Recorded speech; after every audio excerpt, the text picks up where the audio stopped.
Bem, pois nasci aqui nas Flores, em Santa Cruz. Tive uma infância normal, fui criado nessa terra, também estudei aqui, onde terminei o 9º ano.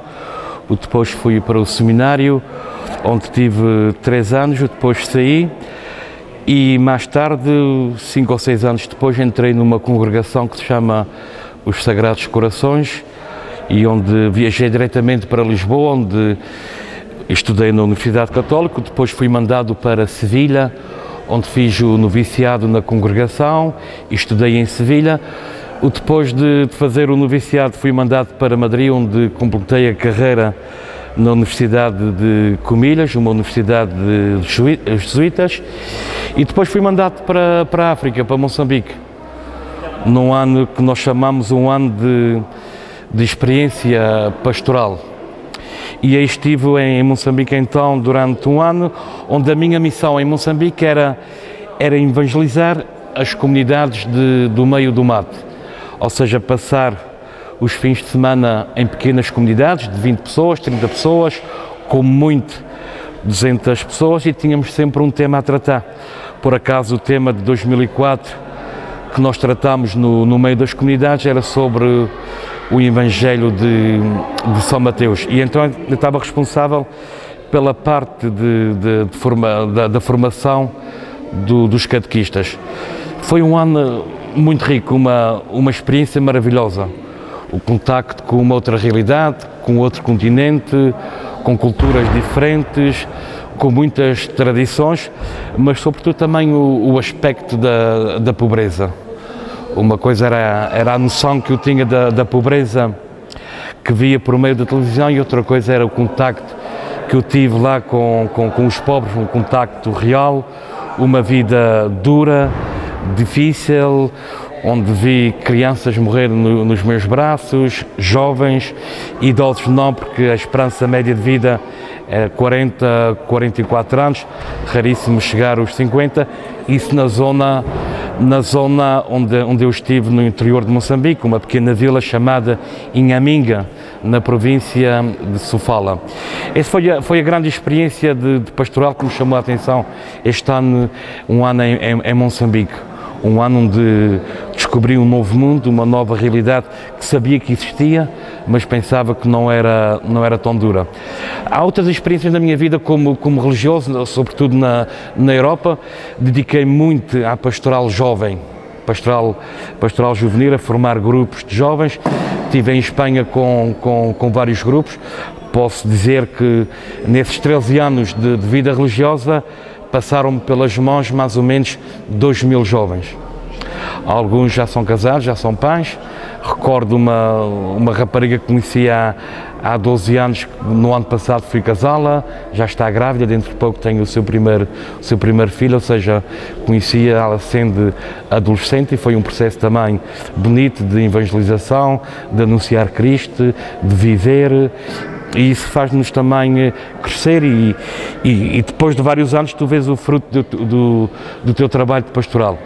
Tenho viajado muito por toda a Europa, nomeadamente em Espanha, vou lá diversas vezes ao longo do ano, em reuniões de PJUV, ou seja, Pastoral Juvenil e Vocacional. Também vou várias vezes à Espanha para reuniões de missões. Tenho um grupo de missões e sou um dos delegados das missões que a congregação tem, que está sempre em contacto permanente com a África, em especial Moçambique e República Democrática do Congo. Viajei também um pouco por Bélgica, Holanda, Alemanha, ou seja, todas estas viagens ajudaram-me também a criar o meu próprio projeto pastoral, baseado nas experiências que fui tendo em diversos países, e também tendo sempre presente a experiência pastoral que se faz nesses países. Por exemplo, a paróquia onde eu estou agora, nas Galinheiras, pois servi muita experiência em Moçambique, porque 90% da paróquia são africanos, Cabo Verde, Angola, São Tomé e Guiné. E graças a Deus essa experiência em Moçambique, pois hoje trabalho muito melhor com africanos, e mesmo nas celebrações, na Eucaristia, pois já temos algumas dinâmicas que são africanas, os cânticos africanos, o modo de participar na Eucaristia, a ação de graças e tudo, é tudo à base de cânticos e cantos e danças africanas. Ou seja, devido à experiência que eu tive em África e em outros países, agora o meu trabalho pastoral pois, está muito vinculado a estas experiências.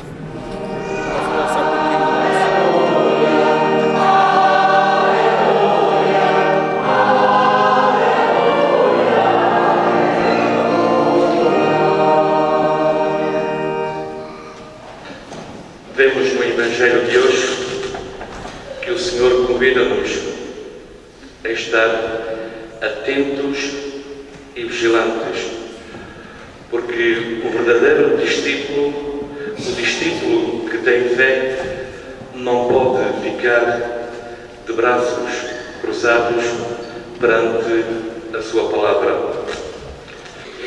Em todas as épocas, em todas as culturas, sempre tiveram a necessidade de procurar de ir ao encontro de um Deus conforme as necessidades de cada cultura.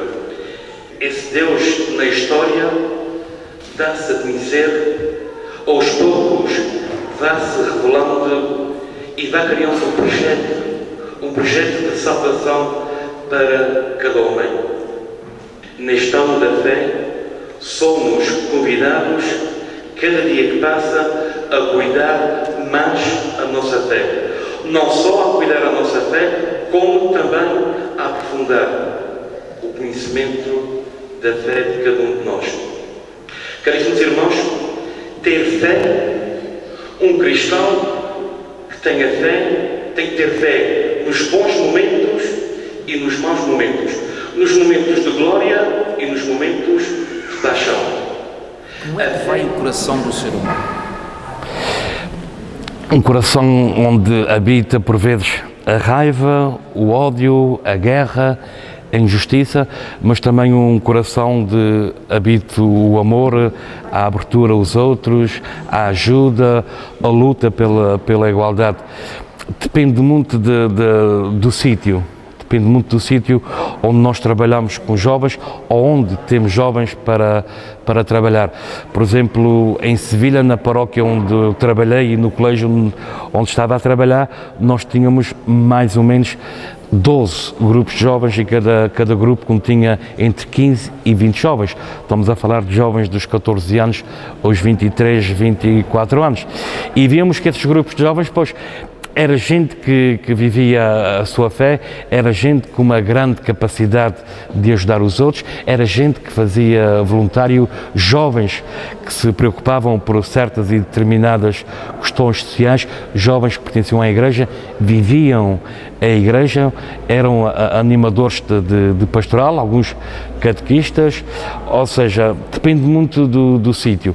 Por exemplo, em Lisboa é mais difícil trabalhar com jovens, embora eu tenha algum grupo de jovens, mas estou num bairro dos mais pobres de Lisboa, Charneca do Lumiar, Galinheiras, onde há uma variedade de etnias culturais africanas, ciganos, mesmo naturais de Lisboa, e também devido à sua circunstância, à sua problemática, devido também à pobreza, pois aí já é mais complicado trabalhar com jovens e podemos falar pois de 3 ou 4 grupos jovens, alguns jovens que conseguem algum tipo de formação, outros que não têm formação nenhuma, que viveram toda a sua vida e vivem na própria rua, e alguns que têm a possibilidade também de formar-se, de estudar, de conseguir um emprego e sair do próprio bairro e ir à procura de uma nova vida.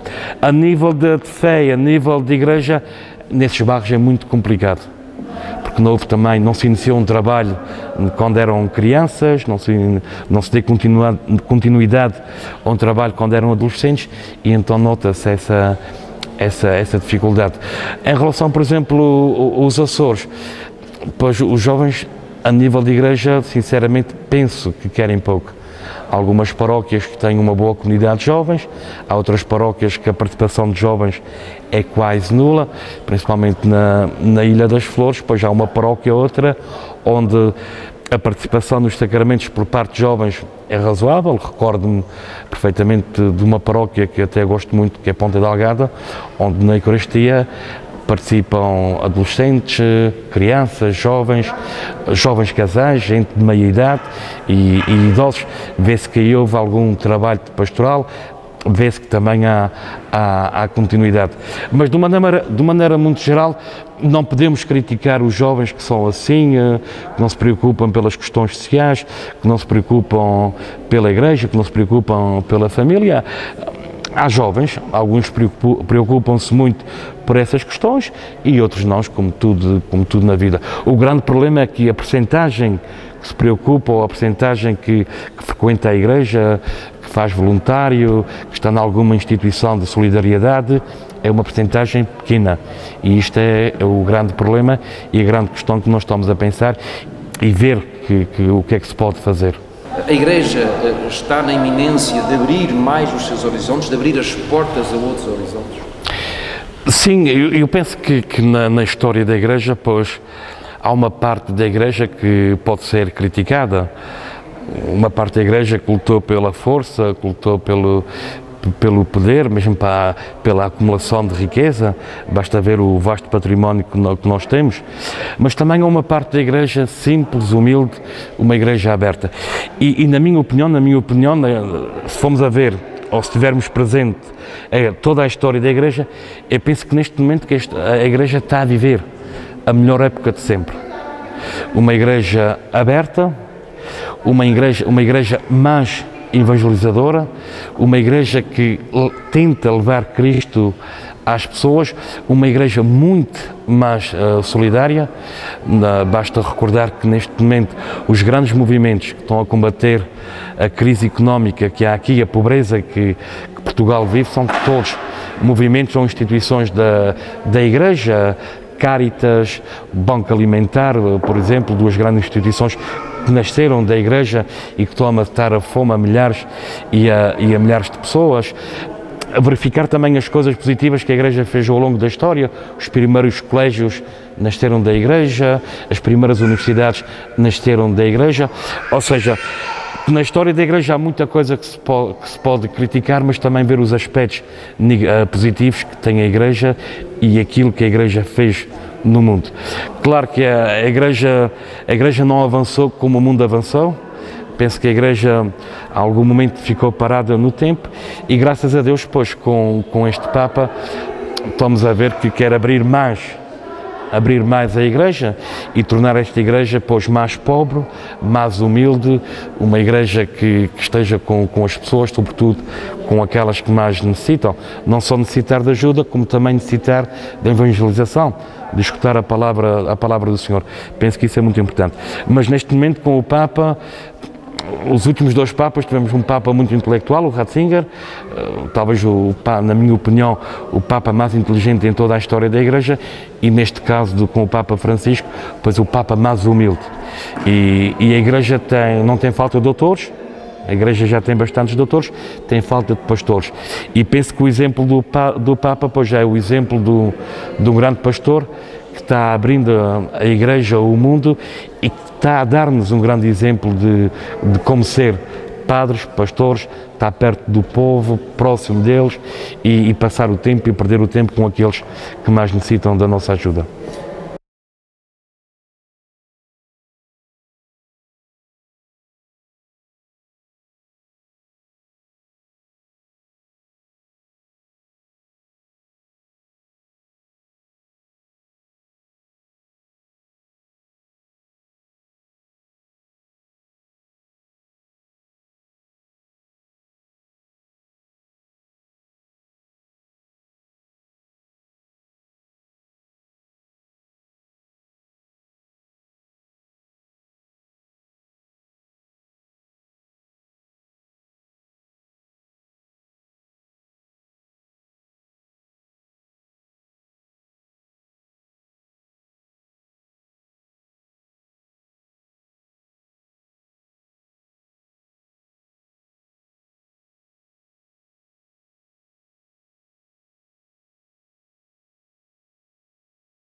Que o Senhor nos ajude a ser cada dia mais uma verdadeira igreja capaz de acolher todos aqueles que querem entrar nesta família, a sermos verdadeiros, mas verdadeiros discípulos e a caminhar na fé, sempre juntos na mesma fé. Louvado seja o nome do Senhor. O Senhor esteja convosco. Abençoe-vos Deus Todo-Poderoso, Pai, Filho e Espírito Santo.